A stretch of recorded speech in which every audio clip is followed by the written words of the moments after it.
Mga ka-Republic, ang laban ng Hinebra sa rain or shine sa Miyerkules ay e-epekto ng malaki sa magiging posisyon ng Gin Kings sa team standings. Ito ang magdidikta ng senaryo kung makakapasok ba sila sa top 4. Nasa Bahrain na ang tatlong kupunan, ang Magnolia, Rain or Shine at ang mga mag-aalap.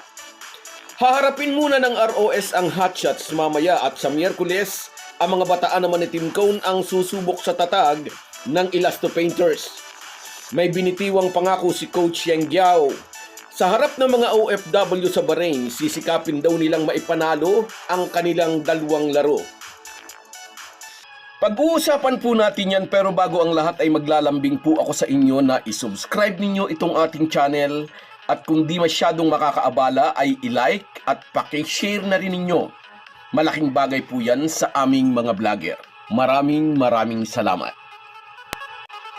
Mga ka-Republic, bago harapin ang Rain or Shine ang Barangay Hinebra, ang Magnolia Hotshots muna ang susubukan nilang patumbahin.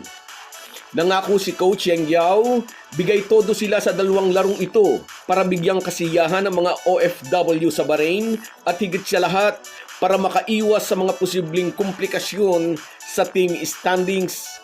Kasulukuyang magkasukob sa 1 and 2 positions ang Elasto Painters at ang SMB sa record na 7 panalo, 2 talo.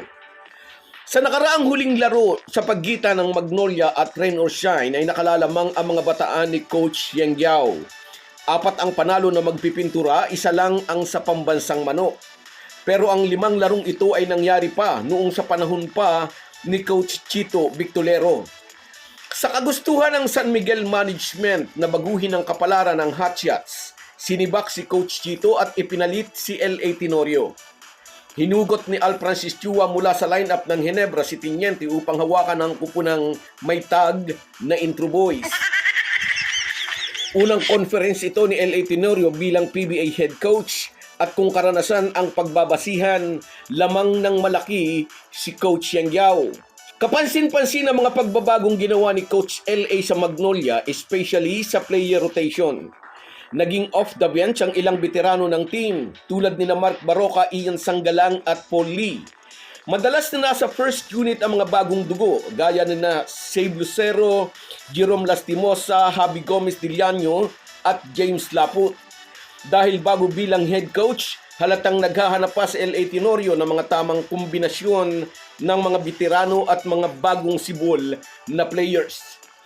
Bilang long-time Hinebra player at matagal nang na-under ni Coach Tim Cone, may mga elemento ng estilo ng Hinebra coach ang daladala ni L.A. Tenorio na pwedeng maging isang bentahe para kay Coach Yang Giao. Matagal na niyang nakakalaban si CTC at kung ang estilo nito ang masisilip niya sa laro ng Magnolia mamaya, madali siyang makapag-a-adjust. Sinasabi rin ng mga basketball observers kung magiging dikit ang laban, dito lilitaw ang malaking bentahe ng veteranong coach sa mga endgame strategy at pressured situation. Pero sa kabilang banda, maaaring gulatin ni L.A. Tenorio si Yang Giao sa kanyang mga makabagong ideya. Isa sa magiging susi tungo sa panalo sa bakbakan ng dalawang kupunang ito ay ang higpit na magiging depensa sa offense initiator at magiging malaking challenge ito sa Magnolia. Dahil sa estilo ni Coach Yang Giao, ang sinumang nasa ibabaw o itaas ng key ay maaaring maging offense initiator. Mapapalaban ng husto sina Mark Baroka at Jerome Lastimosa sa mga pambato ni Yang Giao na si Adrian Nukung at Andre Karakut. Good luck sa dalawang kupunan. Pagkatapos ng laban sa Magnolia, 1 araw na pahinga lang at ang Hinebra naman ang haharapin ng Rain or Shine.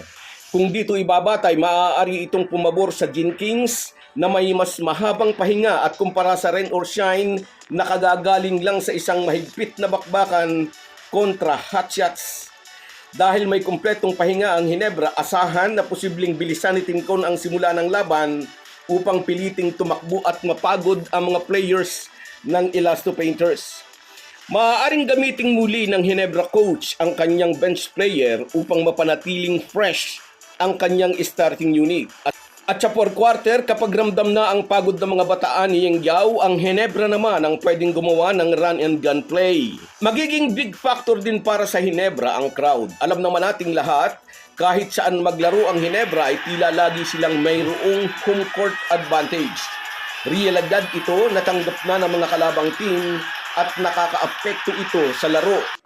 Ang crowd ang sixth man ng Barangay Ginebra. Ang lakas ng sigawan at ingay ng mga tagahanga ay nagbibigay ng emotional high sa mga player ng Gin Kings na nagdadagdag sa kanilang intensity sa laro at pagiging agresibo sa laban. Samantalang tila gumugulo naman sa diskarte at chemistry ng katunggaling team. Para sa mga OFW, ang panunood ng laro ng Ginebra ay isang koneksyon nila sa Pilipinas. Kaya't ito'y ginagawa nilang major event. Tinatayang 80 to 90% sa mga manunood ay mga Ginebra fans. Good luck sa parihong team. Wish natin na babalik sila sa Pilipinas na ligtas ang lahat ng player na magkabilang kupunan sa anumang injury. So guys, yan lang muna. Hanggang sa muli. Kung wala po kayong mga viewers namin ay walang magtatagumpay na vlogger. Kaya salamat po sa inyong panunood. Shout out sa iyo, Francis Palumayan. Merry Christmas, Idol. Sa iyo rin, Merson Kabady Vlog mula naman sa Oman, taga Laguna ito. Merry Christmas, Idol. Sa iyo rin, Edwin Filisardo. Salamat sa laging panonood. Merry Christmas din. At sa iyo rin, Rosie Garcia. Good luck and God bless SJSM, sabi niya. Merry Christmas. Sa iyo rin, Mario Magtoto. Yan ang pinakamasarap panoorin, sabi niya. Rain or shine at never say die. Sa iyo rin, Perla Kudisal. Yes, sa Bahrain po gagawin ang laro. At sa iyo rin, shout out Borlagatan Donald mula naman sa Singapore. Merry Christmas, Idol. Sa iyo rin, Sahara Higia. Favorite ko to eh. Ipinagtatanggol nito lagi ang Ginebra. At sa iyo rin, Cecilia Gibara. Merry Christmas, Ma'am. God bless you always. At sa iyo rin, Rodantes Sabida. Kailangan nating manalo. Totoo yan. Kailangan. At sa iyo rin, shout out, Jigs Carido. Kaya raw yan ng Ginebra.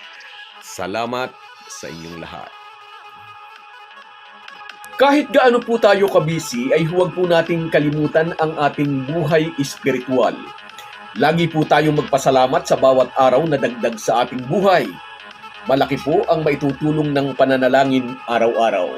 Isang paalala po mula sa inyong Halo-Halo Sports Republic.